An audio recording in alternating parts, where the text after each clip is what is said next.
Well, it's Doug Coy, and I'm here with Ron, and I'll tell you what we're going to do. This is So What Do You Think? And Ron is a huge sports fan, and he runs Smart Mouth, and I talk to him every day. I go in there. I'm trying to explain CFL football to my friends in New York. And then we're original up here. I mean, Canada at one time, we had the Rough Riders.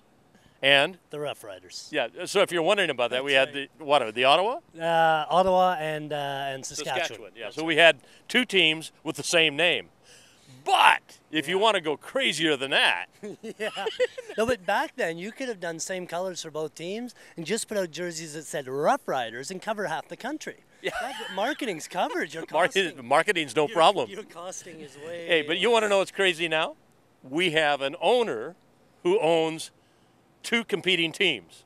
The owner of the Toronto Argonauts, and he also owns the BC Lions. Now, I thought, okay, maybe it'll work. Yeah, maybe. Then Rick Foley. Yeah, and their first snag that got thrown into the whole thing. Ricky Foley goes from being a cut in the who did he get cut by? The Jets, I believe. Yeah, the Jets cut him, and then he comes back to Canada. He agrees in principle to a contract with the BC Lions the night before he's supposed to fly in. The BC Lions send out press releases to everybody saying we got Ricky Foley back. We signed him for, I believe it was $160 a year, the maximum they could allow. And then he doesn't get on the plane.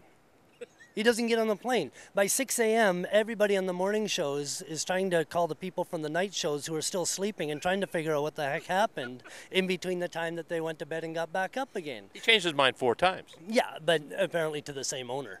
He could negotiate just in 2 separate sides of the room. He can just go across the hall and go to the other side of the room and then come back. And he makes this comment, Rick Foley does, about going to Toronto. He says, I don't want to go there because all the guys will be mad at me. I'll walk in the locker room. It's a bad image. That's right. Imagine what that's going to feel like now that he's going to Toronto. Yeah. And he said, hey, when I come to BC, when I go there, it's like hugs and kisses and everybody warm and fuzzy.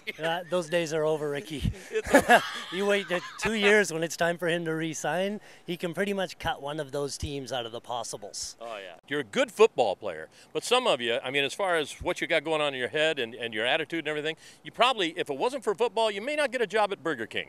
But I mean, right. the way they handle their lives, it's pretty weird. Ricky Foley, football or not, you can't get a job at Burger King around here. You are not allowed to get a job anywhere in this province.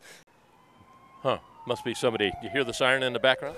Yeah, I know. That's called Gastown. Probably an NFL player here. Anyway, well, we don't mean to be mean, but we are. So here we go. That's kind of the sports wrap for today. And by the way, if you come to Canada and you pick up sports and you want to know anything that's happening in the United States as far as any other sport, good luck, because headlines are all about hockey, even when it's not hockey season.